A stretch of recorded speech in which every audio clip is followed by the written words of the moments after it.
नमस्कार दोस्तों, एक बार फिर से आप सभी दोस्तों का आपके अपने YouTube चैनल पर बहुत बहुत स्वागत करते हैं। सभी बड़ी खबरें आप लोगों के लिए लेकर के आ चुके हैं एक बार फिर से, जहां पर दोस्तों आप तक पहुंचाएंगे तमाम बेहद बड़ी खबरें। जहां पर जानेंगे त्रिपुरा, नागालैंड और मेघालय में जल्द ही हो सकता है विधानसभा चुनाव। एक बड़ी अपडेट आई है, तो वहीं आप लोगों को खबर में बताएंगे कांग्रेस शासित राज्य में हुआ है कैबिनेट का विस्तार। इसके साथ ही बीजेपी सांसद प्रज्ञा ठाकुर की बढ़ सकती है मुश्किलें, खुला पत्र लिख करके 100 से भी अधिक पूर्व नौकरशाहों ने कर दी है कार्रवाई की मांग। क्या कुछ कहा है पत्र में, आगे जानेंगे।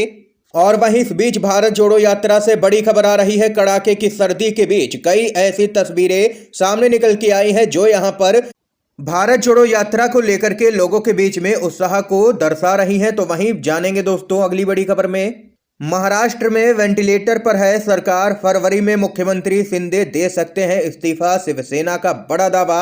इसी प्रकार की तमाम बेहद बड़ी खबरें आप तक पहुंचाएंगे आगे। तो वहीं दोस्तों अगर आप लोग भी भारत जोड़ो यात्रा के समर्थन में हैं तो अभी इस वीडियो को लाइक कीजिएगा, लाल कलर के बटन को दबा करके चैनल को फ्री में सब्सक्राइब करके पास में ही बने बेल के आइकन को जरूर दबाइएगा और कमेंट बॉक्स में कमेंट करना बिल्कुल भी मत भूलिएगा।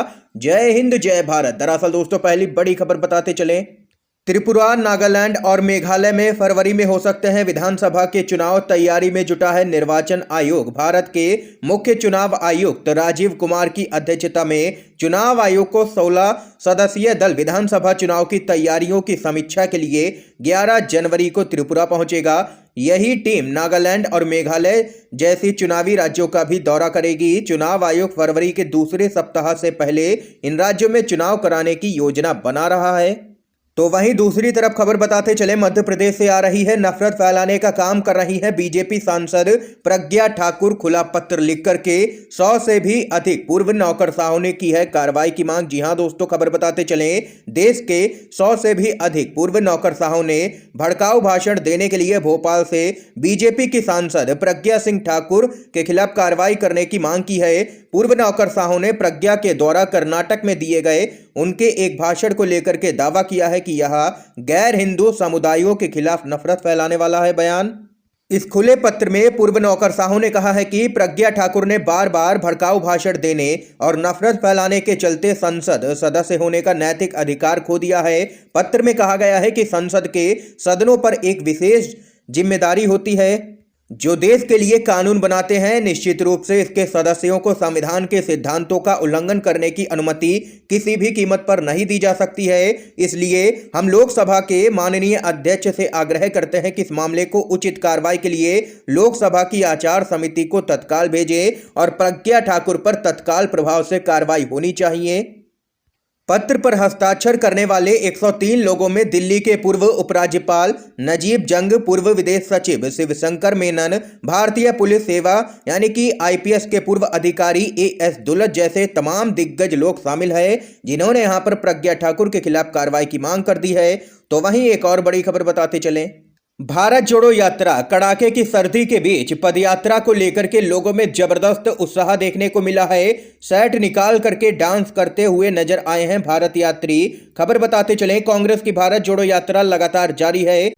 इस समय पदयात्रा हरियाणा से होकर के गुजर रही है और वहीं राहुल गांधी समेत अन्य भारत यात्रियों ने हरियाणा के डोडवा के तरावड़ी चौराहे से पदयात्रा की शुरुआत की। इस कड़ाके की सर्दी में भी पदयात्रा को लेकर के लोगों में जबरदस्त उत्साह देखने को लगातार मिल रहा है। हजारों की संख्या में लोग भारत जोड़ो यात्रा में शामिल हो रहे हैं। और वही बताते चलें, इस बीच कड़ाके की सर्दी और घने कोहरे के बीच यहां पर पदयात्रा में शामिल हो रहे लोगों में जबरदस्त उत्साह देखने को मिला है। हरियाणा के करनाल में भारत जोड़ो यात्रा के दौरान घने कोहरे के बीच कांग्रेस समर्थकों ने शर्ट उतार करके डांस किया है। इसका एक वीडियो भी सोशल मीडिया पर तेजी से वायरल हो चुका है। भारत जोड़ो यात्रा में राहुल गांधी को लेकर के लोगों में जबरदस्त उत्साह देखने को मिल रहा है। हर वर्ग, हर समाज और हर उम्र के लोग पदयात्रा में लगातार शामिल हो रहे हैं। लोग राहुल गांधी से मुलाकात कर रहे हैं और अपनी आवाज बुलंद कर रहे हैं। केंद्रीय गृह मंत्री अमित शाह ने झारखंड में कहा, नौकरी देने की हिम्मत नहीं तो कुर्सी करो खाली। लोग बोले इतना मजाक भी ठीक नहीं है। क्या कुछ है पूरा मामला, खबर बताते चले। केंद्रीय गृह मंत्री अमित शाह झारखंड में मुख्यमंत्री हेमंत सोरेन पर जमकर के बरसे हैं। उन्होंने झारखंड में बेरोजगारी का मुद्दा उठाते हुए कहा है कि अगर नौकरियां देने की हिम्मत नहीं है तो हेमंत सोरेन तुरंत इस्तीफा दे दें। और वहीं अब केंद्रीय मंत्री अमित शाह के इस बयान पर सोशल मीडिया यूजर्स कई तरह के सवाल उठाते हुए चुटकी ले रहे हैं। खबर बताते चलें आगे। सपा के नेता सुनील सिंह यादव ने कमेंट किया, केंद्रीय मंत्रालयों में 7 लाख से भी अधिक पद खाली हैं लेकिन उन पर कोई नौकरी नहीं निकली। यूपी में शिक्षकों कर्मचारियों के लाखों पद खाली हैं पर युवा बेरोजगार घूम रहे हैं। यहां नौकरियां कब देंगे अमित शाह जी, या हर राज्य के लिए अलग अलग जुमला ही पढ़ेंगे। और वहीं एक अन्य यूजर ने चुटकी लेते हुए लिखा कि जैसे मोदी जी नौकरी दे रहे थे, आप लोग केवल जनता को मूर्ख बना रहे हैं। एक अन्य यूजर ने सवाल किया कि अमित शाह जी, हरियाणा बेरोजगारी में देश में पहले नंबर पर है, कब दिला रहे हो खट्टर जी का इस्तीफा। तो वहीं एक अन्य यूजर ने करारा हमला करते हुए कहा है कि नौकरियां देने में तो पीएम मोदी भी नाकाम है, तो क्या उनको भी इस्तीफा दे देना चाहिए। ये यहां पर तमाम लोगों की प्रतिक्रियाएं सामने निकल के आई हैं केंद्रीय मंत्री अमित शाह के बयान पर। दोस्तों, आप लोगों की क्या कुछ राय है अमित शाह के इस बयान पर, कमेंट बॉक्स में अपनी राय भी बताइएगा। अगली बड़ी खबर की तरफ बढ़ते हैं। हिमाचल प्रदेश से खबर आ रही है, सुक्खू सरकार में ये 7 विधायक बने मंत्री, राजभवन में ली है शपथ। 3 पद अभी भी रहेंगे खाली। जी हां दोस्तों, बड़ी खबर बताते चलें। हिमाचल प्रदेश की सुखविंदर सुक्खू सरकार में 7 विधायक मंत्री बन गए हैं। राजभवन शिमला में शपथ ग्रहण समारोह हुआ।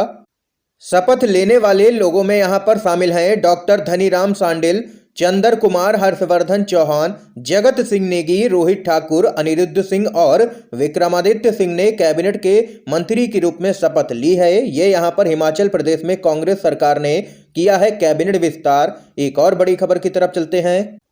वेंटिलेटर पर है महाराष्ट्र सरकार, फरवरी में मुख्यमंत्री शिंदे दे सकते हैं इस्तीफा, संजय राउत का बड़ा दावा। खबर बताते चलें आप लोगों को। महाराष्ट्र की एकनाथ शिंदे सरकार पर एक और तीखा हमला करते हुए शिवसेना उद्धव बालासाहेब ठाकरे के सांसद संजय राउत ने दावा किया है कि सरकार वेंटिलेटर पर है और जल्द ही गिर जाएगी।